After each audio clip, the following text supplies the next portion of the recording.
Ya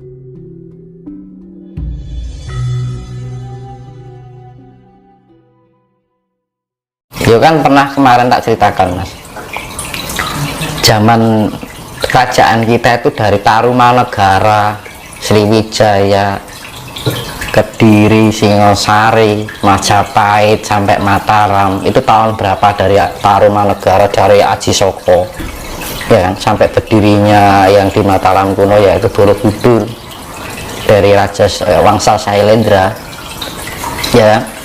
Dari kerajaan Kalingga. Nah itu kan bahwa leluhur kita itu sudah mempunyai keilmuan yang namanya ilmu ketuhanan, kesejatian tentang ilmu ketuhanan gitu. Nah sedangkan saya Subagir itu terjadi baru-baru tahun zamannya mau coba nek cari wong-wong kan gitu kan gitu, menganggap Pulau Jawa ini masih penuh dengan ini itu yang sifatnya dipandang negatif lah kan. Itu kan bagian pembelokan mas, konspirasi agar apa orang Jawa yang sebelumnya menganut ajaran itu akhirnya menganut ajaran itu, bahwa ini dibikin gini siasat ini dengan dibikin cerita yang gawe cerita sopo wali. Akhirnya orang Jawa ini melupakan adat budayanya sendiri. Itu karena itu unsur politik mas. Lah panas sing mau ngerti sing gawe ning ditarik sapa? Gawe wali. Apa ana ceritane yang Sabdo Palon perang, yang Sabdo Palon itu wong welas asih kok. Kayak perang sampai berapa 40 hari atau berapa itu nek cerita kan ngono lho. Terus yang Sabdo Palon kalah kalah kuwi lho. Dahnyang tanah Jawi. Penguasa itu kok kan gitu loh.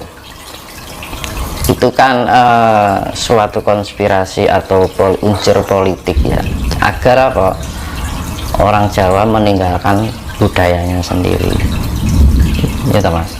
Dunia kan rusak sekarang, wong Jawa hilang Jawa ini kan gara-gara itu kan oh, teman. Sing rusak apa toh kan aja, tidak lain hanya itu kan. Iya Allah lah, makanya kan kita mulailah untuk sadar gitu loh ya kan. Selama ini kita terjajah namun kita tidak menyadari, kita sejauh ini hingga melupakan leluhur kita menembah karo leluhur dianggap yang sifatnya musyrik kan seperti itu kan. Terus kita melakukan ajaran-ajaran yang sifatnya kejawen itu dianggap orang kafir. Nah mendapat image yang tidak baik kan mas ya. Terus kayak dianggap wong klenik itu apa tuh mas? Klenik itu suatu kegiatan sakral yang sifatnya sakral dan suci. Nah karena dipandang orang itu bahwa sesuatu itu adalah suatu apa namanya kayak sesaji sing dienggo golek pesugihan. Nah, akhirnya mendapat image yang dipandang hanya keburukan. Padahal itu kan juga klenik. Padahal klenik. Orang ke gereja, ke masjid itu klenik loh. Cuman caranya berbeda. Gitu loh mas. Itu bagian dari klenik. Klenik apa? Suatu tindakan untuk melakukan hal yang sifatnya sakral atau suci. Ya toh. Nah karena orang Jawa gitu ning kono dianggap golek pesugihan ning kono lah akhirnya mendapat image bagus kan itu ya. Keris dulu itu segala sesuatu yang dibuat oleh leluhur kita yang nggak bisa dilogika oleh orang modern zaman sekarang, bagaimana dulu bisa terbentuk atau dibuatnya itu keris loh mas. Iya. Gawe ya sampai sekarang kan orang nggak bisa kan ya kan, tapi leluhur kita bisa melakukan itu, dan itu dulu juga pakai tirakat. Lah zaman sekarang kita pegang keris dianggap orang klenik kan gitu. Nah karena banyak orang menggunakan keris itu disalahgunakan, akhirnya dipandang yang negatifnya aja, tapi positifnya itu nggak dipandang. Nah akhirnya budidaya hingga sekarang ini gitu lah. Makanya ini kan tumbuhnya kebangkitan spiritual, akhirnya orang yang dahulunya mungkin fanatik pada suatu ajaran tertentu yang bukan dari Nusantara akhirnya kembali pada berbondong-bondong, contohnya belajar meditasi ya, belajar ingin menemukan jati diri, banyak kan, itu bagian pengembalian usaha, bagian usaha leluhur untuk mengembalikan budi pekerti keluhuran yang pernah dimiliki oleh leluhur kita dahulu. Apa gak sulit, Mas, kita sebagai orang Jawa kembali lagi ke tatanan Jawa yang asli, nanti dibantu sama alam, Mas? Sedangkan kan agama ya kan, di negeri kita ini kan semakin kuat dan semakin banyak juga kan. Nah gini, suatu saat dan mungkin bahkan tidak akan lama lagi, itu negara-negara yang sifatnya itu melakukan penjajahan, itu baik secara fisik atau non fisik. Secara fisik itu mungkin secara ekonomi ya, ya kan, politik ekonomi. Nah, terus secara non fisik politik agama, ya kan. Nah, negara-negara itu nanti akan apa ya dibilang, pokoknya diguncang karo alam, Mas. Digawe gampangane yang dulunya jaya jadi bangkrut, gampangnya seperti itu loh. Iya. Jadi menerima sebuah kemiskinan kayak gitu. Kapan itu, Mas? Ya nggak lama lagi, Mas. Itu nanti alam. Suatu ketika akan ada yang namanya kemarau panjang. Kemarau panjang, ketika itu negara-negara yang miskin air itu akan sangat kelaparan. Indonesia terkena? Ya enggak. Kenapa, Mas? Lah kan di sini kan penuh air, Mas.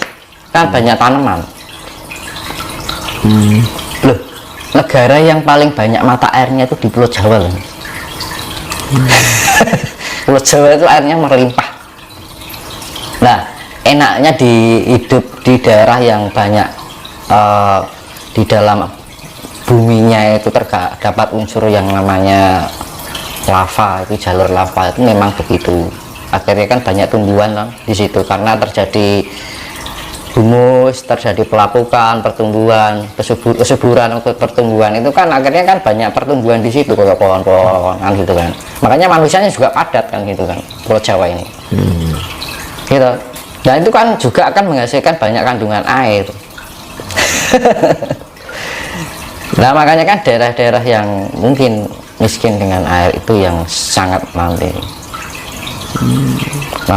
jangan heran suatu ketika nanti di belahan utara Pulau Jawa itu banyak orang yang berbondong-bondong ke Indonesia. Sekarang pun sudah mulai, Mas. Yang mungkin ada sebagian orang luar negeri yang sudah pindah ke Indonesia. Banyak, Mas, sekarang. Iya toh? Iya. Nah, itu nanti tapi jatahnya mereka bukan menjajah suatu ketika nanti, karena mereka ingin mendapatkan pengayoman dari negeri Nusantara ini.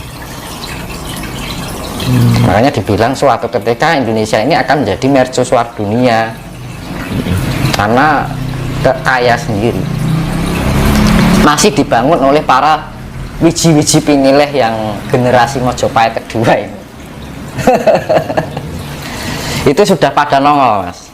Makanya kan banyak sekarang orang mendapatkan pencerahan, pengen belajar meditasi, menemukan jati diri, menjadi light worker, ya kan? Lagi musim toh, Mas.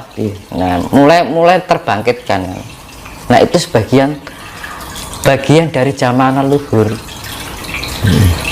Mereka terarahkan di alam bawah sadar mereka. Tiba-tiba kok aku pengen belajar itu, tiba-tiba kok aku mimpi itu, kan ngono toh, Mas.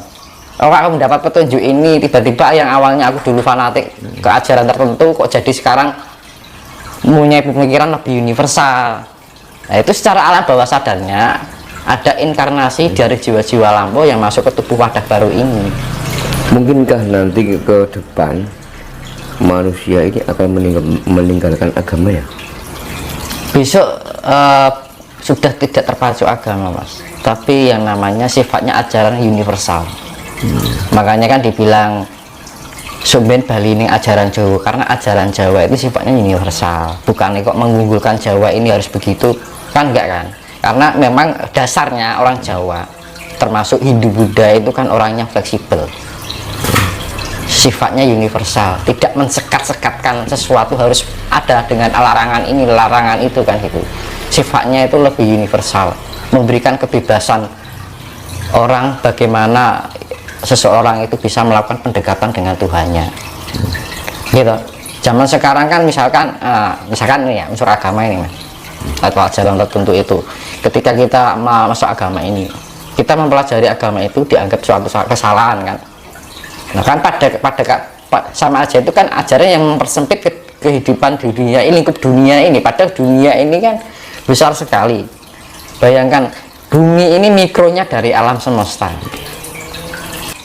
dari ribuan planet dan galaksi, bayangkan kalau dipikir loh Mas, ya kan, masa kehidupan hanya dibatasi hanya lingkup agama, ya nggak maju-maju.